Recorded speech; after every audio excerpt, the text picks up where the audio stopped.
اور یہ بات یاد رکھیے کہ ہم جنت میں اسی وقت جا سکتے ہیں جب ہماری موت مومن کی حالت میں، مسلمان کی حالت میں آئے گی، تبھی ہم جنت میں جا سکتے ہیں۔ اگر ہماری موت کفر کی حالت میں آتی ہے، شرک کی حالت میں آتی ہے، بے نمازی کی حالت میں آتی ہے، تو ہم جنت میں نہیں جا سکتے، ہمارا ٹھکانہ جہنم ہوگا۔ آئیے اس کے تعلق سے دیکھتے ہیں نبی صلی اللہ علیہ وسلم نے کیا فرمایا۔ ان سہل بن سعد رضی اللہ عنہ قال قال رسول اللہ صلی اللہ علیہ وسلم، سہل بن سعد رضی اللہ عنہ سے روایت ہے کہ نبی صلی اللہ علیہ وسلم نے بیان کیا، وَإِنَّ أَحَدُكُمْ لَيَعْمَلُ عَمَلَ أَهْلِ النَّارِ وَإِنَّهُ مِنْ أَهْلِ الْجَنَّةِ وَيَعْمَلُ عَمَلَ أَهْلِ الْجَنَّةِ وَإِنَّهُ مِنْ أَهْلِ النَّارِ۔ تم میں سے ایک شخص ہوتا ہے جو پہلے جنتیوں والا عمل کرتا ہے، نیک عمل کرتا ہے، اچھے عمل کرتا ہے، یہاں تک کہ وہ جنت سے اتنا قریب ہو جاتا ہے، اتنا قریب ہو جاتا ہے نیک عمل کرتے کرتے کہ اس کے درمیان، جنت کے درمیان ایک بتہ یا ایک ہاتھ کا فاصلہ رہ جاتا ہے، کہہ لیجیے نبی صلی اللہ علیہ وسلم نے کیا۔ پھر اس کے بعد میں وہ آدمی آگے چل کر کے مرتد ہو جاتا ہے، اسلام سے پھر جاتا ہے، یا کہہ لیجیے گمراہ ہو جاتا ہے، ہدایت کے راستے سے دور ہو جاتا ہے، اور پھر اسی حالت میں اس کی وفات ہوتی ہے، اس کا انتقال ہوتا ہے، اور وہ آخر میں جہنم میں چلا جاتا ہے۔ زندگی بھر پہلے خوب نیک عمل کیا، لیکن آگے چل کر کے بگڑ گیا، ہدایت کے راستے سے دور ہو گیا، گمراہی کے راستے کی طرف چلا گیا، ضلالت کے راستے کی طرف چلا گیا، اور اسی حالت میں اس کی وفات ہوئی اور وہ جہنم میں چلا گیا۔ اور تم میں سے ایک شخص وہ ہوتا ہے جو پہلے جہنمیوں والا عمل کرتا ہے، خوب برے عمل کرتا ہے، خوب گناہوں کا کام کرتا ہے، پہلے بچپن میں یا نادانی میں خوب غلط کام کرتا ہے، لیکن پھر آگے چل کر کے وہ سدھر جاتا ہے، وہ ہدایت کے راستے پر آ جاتا ہے، اللہ رب العالمین اس کو ہدایت دے دیتا ہے، وہ ہدایت کے راستے پر چلنے لگتا ہے، اور اسی حالت میں اس کی وفات ہوتی ہے اور وہ جنت میں چلا جاتا ہے۔ زندگی بھر پہلے خوب غلط کام کیا، خوب گناہوں کا کام کیا، لیکن آگے چل کر کے اپنے آپ کی اصلاح کر لی، ہدایت کے راستے پر آ گیا، اور اسی حالت میں اس کی وفات ہوئی اور وہ جنت میں چلا گیا۔ اس کے بعد آگے بیان کیا، وَإِنَّمَا الْأَعْمَالُ بِالْخَوَاتِيمِ، عمل کا دار و مدار خاتمے پر ہے۔ جو شخص اس دنیا سے جس حالت میں جائے گا اس کو اسی حساب سے بدلہ دیا جائے گا، جس کی موت جس حالت میں آئے گی اس کو اسی حساب سے بدلہ دیا جائے گا۔ اسی طریقے سے اللہ رب العالمین نے بیان کیا قرآن مجید کے اندر، سورہ آل عمران کے اندر، سورۃ نمبر 3 پارہ نمبر 4،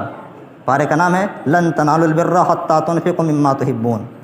یا ایھا الذین آمنوا اتقوا اللہ حق تقاتہ ولا تموتن الا وانتم مسلمون، اے مومنو، اے ایمان والو، تم سب کے سب اللہ رب العالمین سے ڈرو، اس طرح سے ڈرو جیسے اللہ سے ڈرنے کا حق ہے، ولا تموتن الا وانتم مسلمون، اور تم لوگوں کو موت نہ آئے مگر ہاں اس حالت میں کہ تم مسلمان ہو، انہیں تمہیں مسلمان ہی کی حالت میں موت آنی چاہیے۔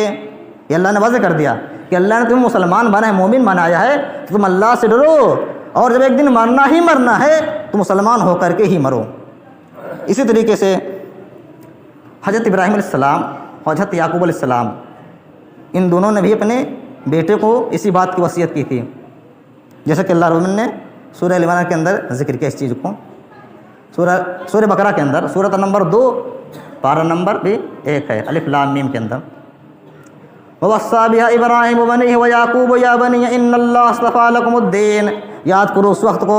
جب حضرت ابراہیم علیہ السلام نے اور حضرت یعقوب علیہ السلام نے اپنے بیٹوں کو وصیت کی۔ وصیت کا معنی کیا جانتے ہیں؟ وصیت اس کو کہتے ہیں جو آدمی مرنے سے پہلے باتیں بتاتا ہے اپنے گھر والوں کو، اولاد کو، اس کو وصیت کہتے ہیں، وہ بہت اہم باتیں ہوتی ہیں۔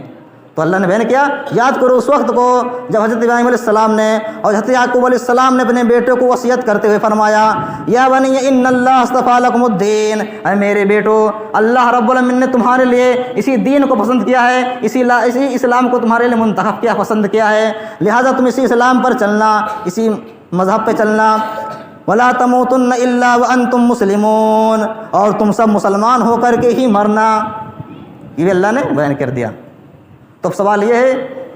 کہ ہماری موت مسلمان کی حالت میں کب آئے گی؟ تو اس کا جواب یہ ہے کہ ہمیں اللہ اس کے رسول کے حکم پر چلنا چاہیے، گناہوں سے، نافرمانیوں سے اپنے آپ کو دور رکھنا چاہیے، اور اس کے ساتھ ساتھ ہمیں اللہ سے دعا بھی کرنی چاہیے کہ اللہ ہمیں موت دینا تو اسلام کی حالت میں دینا، ایمان کی حالت میں دینا، اس کی دعا بھی کرنی چاہیے۔ بند کر دوں۔ جیسے کہ نبی صلی اللہ علیہ وسلم نے ایک حدیث میں بیان کیا کہ تم میں سے کوئی شخص موت کی تمنا بالکل نہ کرے، کسی مصیبت آنے کی وجہ سے، پریشانی آنے کی وجہ سے تم میں سے کوئی شخص موت کی تمنا بالکل نہ مانگے، بالکل نہ کرے، ہرگز نہ کرے۔ ہاں اگر اس کو موت کی تمنا کرنی ہی ہے تو اس انداز میں کرے، کیا اللہم احیینی خیرا لی، اے اللہ رب العالمین تم مجھے اس وقت تک زندہ رکھ جب تک میری زندگی میرے لیے جینا بہتر ہو، وتوفنی اذا کانت الوفات خیرا لی، اے اللہ رب العالمین تم مجھے اس وقت تک موت دینا، اس وقت موت دینا جب موت میرے حق میں بہتر ہو۔ کیا بات ثابت ہوئی؟ اے اللہ تم مجھے اس وقت تک زندہ رکھنا جب تک زندگی میرے لیے بہتر ہو، اور جب موت دینا تو اس وقت موت دینا جب موت ہمارے لیے بہتر ہو۔ یہ دعا کرنی چاہیے۔ اسی طریقے سے مومن کی حالت میں، مسلمان کی حالت میں موت آئے، اس کے لیے ایک دو آیت میں بیان کر دیتا ہوں، وہ دعا پڑھنی چاہیے۔ اور آپ کو جب موسیٰ علیہ السلام کا اور فرعونیوں کا مقابلہ ہوا تھا جادوگری کا، تو فرعونی لوگ ہار گئے تھے، موسیٰ علیہ السلام جیت گئے تھے۔ تو فرعون کے جو جادوگر لوگ تھے وہ جب دیکھے کہ مطلب موسیٰ علیہ السلام جیت گئے ہیں تو ان کو یقین ہو گیا کہ موسیٰ علیہ السلام حق ہیں، سچے ہیں، نبی ہیں، پیغمبر ہیں۔ تو ان لوگوں نے اسلام لے آیا، فوراً انہوں نے اسلام قبول کر لیا۔ تو اس کے بعد فرعون نے ان کو دھمکی سنائی